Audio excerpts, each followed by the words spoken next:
Lak khabar ni, siap mu tahu ke tak?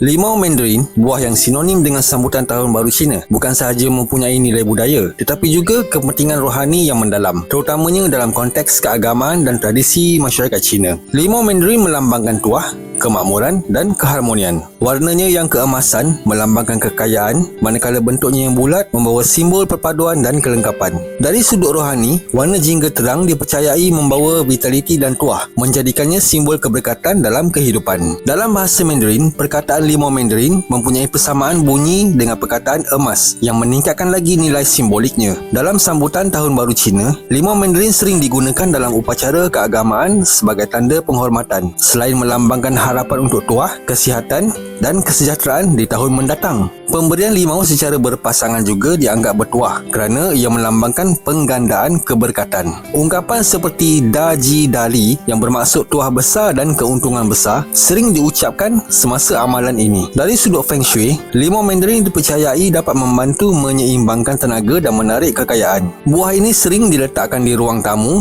atau di atas meja makan untuk mencipta suasana harmoni. Bilangan limau turut memainkan peranan penting. Nombor genap seperti 8 atau 10 dianggap bertuah, manakala nombor ganjil biasanya dielakkan. Selain itu, limau Mandarin yang bersifat terang dan dianggap sebagai elemen yang dipercayai membantu meningkatkan aliran tenaga positif atau qi, mencipta suasana penuh keberkatan sepanjang perayaan.